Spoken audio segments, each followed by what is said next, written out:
B 嘅第一條 A 部分，咁啊，今年咧係第一年有分兩份卷啦，喺 Paper One 同 Paper One 嘅時候 ，One A 同 One B，咁 One A 就係 Accounting Strand 啦，咁 One B 咧就會係 Business Management Strand 嘅，咁啊第一同第二條咧都會係一樣嘅題目，去到第三條咧就大家就會分開。咁啊見到第一條咧，今次係問一個business environment 嘅題目啦，咁啊係講external factors，咁你見到嗰兩個 factors 都熟悉㗎啦 ，physical factor 同埋 legal factor。咁咧我諗最重點咧就係、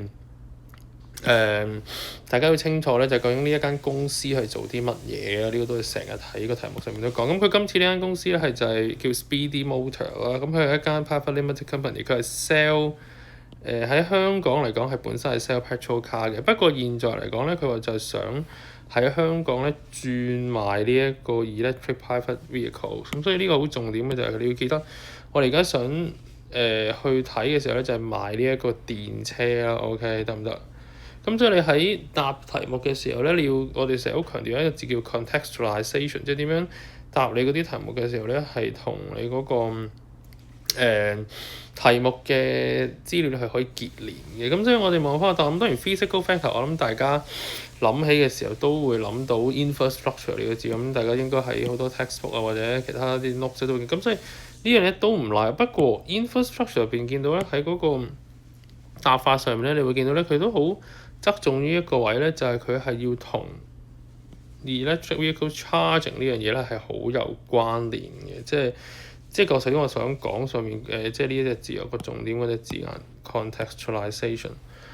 咁所以咧，當你解釋嘅時候咧，佢哋要同呢樣嘢係有關。即係譬如我求其俾個 infrastructure 俾road 俾個transport network，咁呢啲係唔 OK 嘅，即係佢唔會俾分你。當然你有寫 infrastructure，咁可能佢有機會會俾1分你啦。咁但係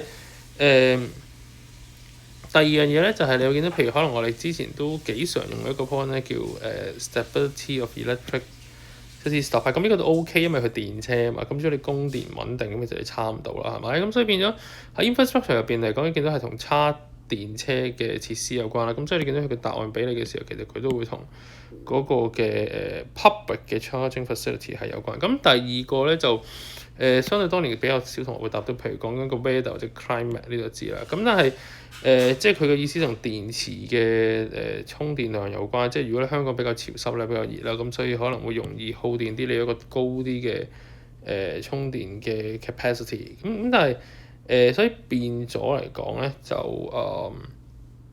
要諗一諗緊嗰個狀況啦。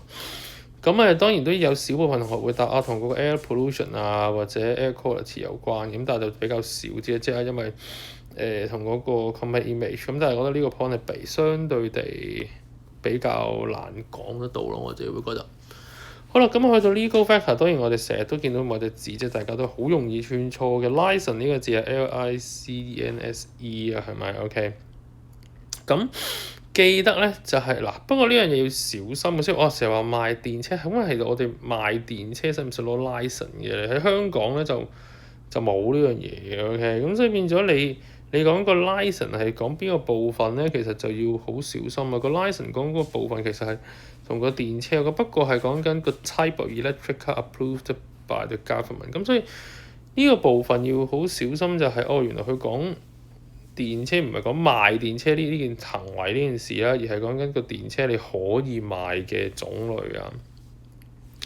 咁另外我哋亦都會有一啲其他啲嘅可行嘅答案啦，譬如話可能係同 government subsidies 有關啦，會唔會電車咧就個首次登記稅咧其實就可以free 咗嘅 OK 咁樣。咁但係當然呢啲就睇下同學對於個新聞嘅認知嘅了解有幾高啦。咁呢啲都係之前喺即係新聞可能都有講過㗎啦。咁即係我覺得基本同學上面咧有一啲要求，我覺得都係希望同學做到。譬如話見到識得寫 infrastructure 呢啲字咧，即係好基本啦。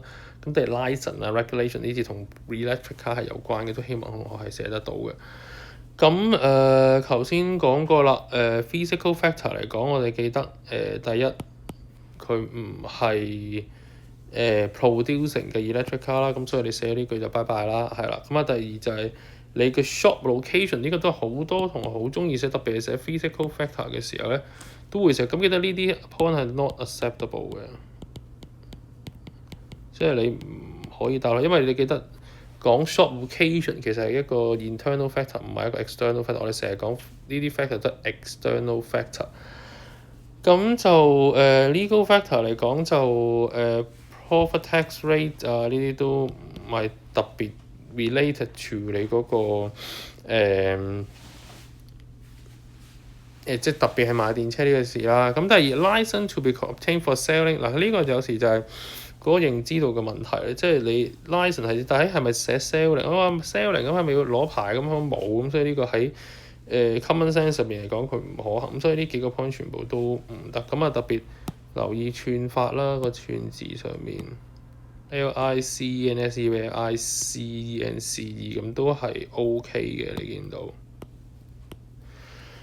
咁係啦，咁你譬如見到下面嘅答案嘅同學，即係考生會寫到infrastructure facility 啦，咁呢度見到有1分啦。